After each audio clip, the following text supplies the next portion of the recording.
Alors effectivement, moi je m'intéresse aux images rupestres, en Afrique, ailleurs aussi, hein, mais particulièrement en Afrique et particulièrement au Sahara. Je m'intéresse aussi à la mythologie et je m'intéresse au rapport entre les images et les paroles et à la possibilité de reconstruire quand ça appartient à un très loin passé.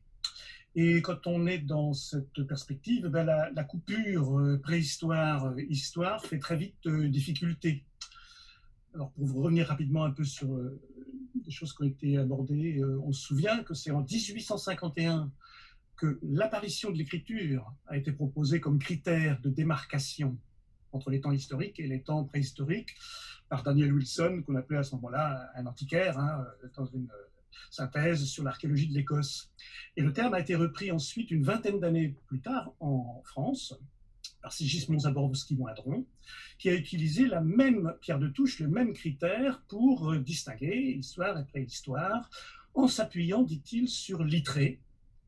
Et Littré, dans son dictionnaire, définit le terme préhistoire en disant préhistoire, histoire de l'homme, avant les temps où l'on a des documents ou traditionnels ou écrits.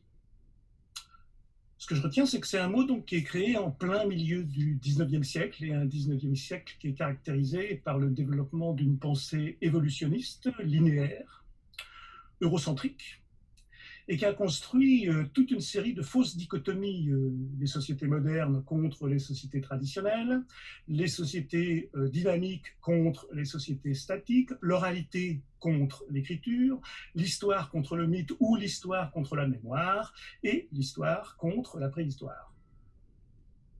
Alors avec ce critère de l'écriture, cette coupure entre histoire et préhistoire revient à définir certaines sociétés de façon négative, en les caractérisant par un manque, par l'absence d'écriture, et par conséquent, on les dévalorise. C'est ainsi que la majorité des peuples du monde, alors particulièrement en Amérique, en Afrique, en Océanie, seraient donc restés en dehors de l'histoire, en attendant d'être découverts par les Occidentaux. C'est donc également ainsi que dans sa première leçon d'anthropologie au Muséum à Paris, donnée en 1884, Ernest Hani opposait, je cite, les peuples sans histoire, nègres et négroïdes, fin de citation, aux, citation, peuples de l'Europe qui ont, tout au contraire, un long passé derrière eux. Et c'est encore ainsi qu'il n'y a pas si longtemps, un président français déclarait: le drame de l'Afrique, c'est que l'homme africain n'est pas assez entré dans l'histoire. Si on adopte cette démarcation par l'écriture, alors en Afrique, l'histoire débute au 4e millénaire avant l'ère commune, en Égypte, ou au 1er millénaire avant notre ère pour le Maghreb, avec l'écriture libico-berbère, et plus largement avec l'introduction de l'écriture arabe à partir du 7e siècle après. Ou bien en 1800, au Libéria, avec l'invention de l'alphabet Bassa. À moins que ce soit au Libéria aussi, dans les années 1930, avec celle des syllabaires Kpélé et Loma. Ou encore en 1903 au Cameroun, avec le syllabaire Bamoum. Ou bien c'est peut-être en 1921, dans la Sierra Leone, avec le syllabaire Mende. Ou en 1948, avec l'écriture Nico, inventée à ce moment-là pour noter les langues mandingues. Ou bien en 1978 au Congo, avec l'écriture Mandombe, ou bien plus tard, et dans un futur plus ou moins proche, pour d'autres régions. Il est alors permis de s'interroger sur la validité universelle d'un tel critère, comme point de basculement. Pour revenir sur mon terrain, au Sahara, on voit se multiplier des brèves inscriptions en caractères tifinagh, encore actuellement utilisées par les Touaregs, qui apparaissent parmi des images rupestres dans la seconde moitié du 1er millénaire avant notre ère.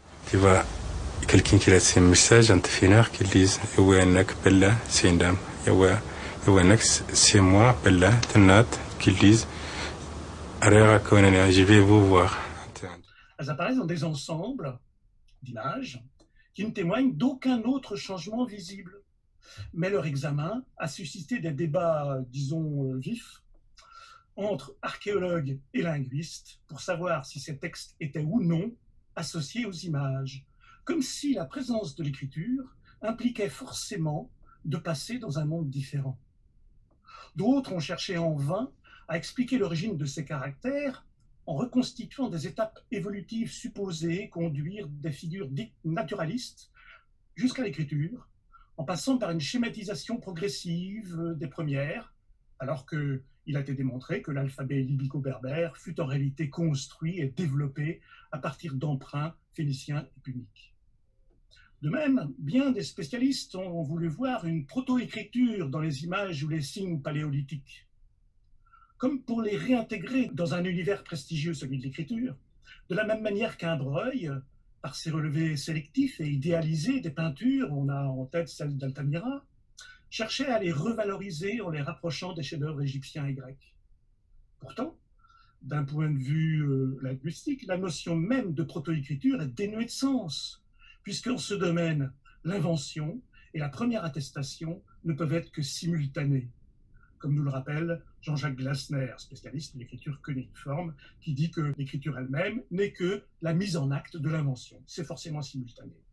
Il serait donc, je pense, plus judicieux de considérer les images rupestres de la même façon que toutes les autres données archivistiques, c'est-à-dire comme des documents que l'historien se doit d'établir, comme il le fait avec les textes, mais par d'autres méthodes. C'est même notre fascination pour les débuts, pour les découvertes fondatrices, pour les inventions géniales, pour les ruptures et autres révolutions qu'il conviendrait d'interroger.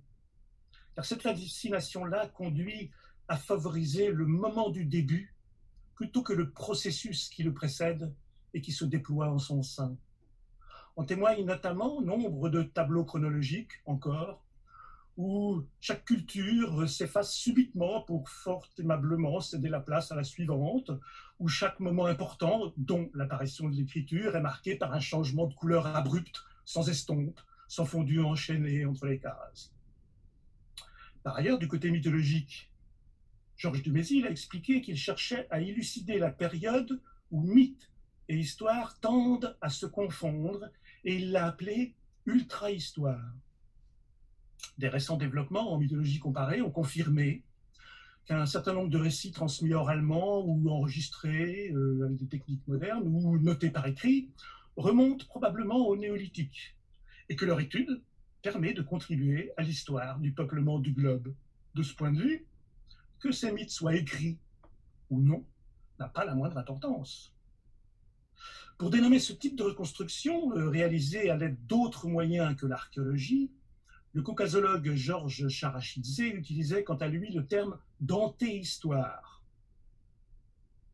Mais il s'agit toujours d'histoire, quitte à parler, comme le propose Clive Gamble, d'une histoire profonde ou d'une hyperhistoire, comme le propose Boris, étudiée avec différents outils et à différentes échelles de résolution. Car l'histoire ne peut se faire qu'avec les documents dont on dispose, qu'il s'agisse d'artefacts, de mythes, de langues, de gènes ou bien sûr de textes écrits. Pourquoi ne parler d'histoire que lorsque seuls ces derniers sont mobilisés? Ou de préhistoire quand ce sont les premiers, les artefacts, qui le sont? L'archéologie est un outil analytique appliqué aux artefacts, tout comme la paléographie l'est aux manuscrits anciens. En résumé, il me semble que la coupure entre histoire et préhistoire, surtout basée sur ce critère de l'écriture, se produit à des dates variables, voire indéterminées, et que dans nombre de cas, elle ne s'est pas encore produite, que sa valeur explicative reste très élusive. Dès lors, pourquoi maintenir son usage? Un livre que vous connaissez tous, publié en 1957 et sans cesse réédité jusqu'à nos jours, qui a toujours un énorme succès, affirme dès son titre que l'histoire commence à Sumer. Ben non, l'histoire ne commence pas à Sumer. À Sumer, l'histoire continue. L'histoire continue à Sumer comme partout ailleurs dans le monde, et depuis que des humains ont entrepris d'arpenter le globe, l'histoire ne fait que continuer. Merci.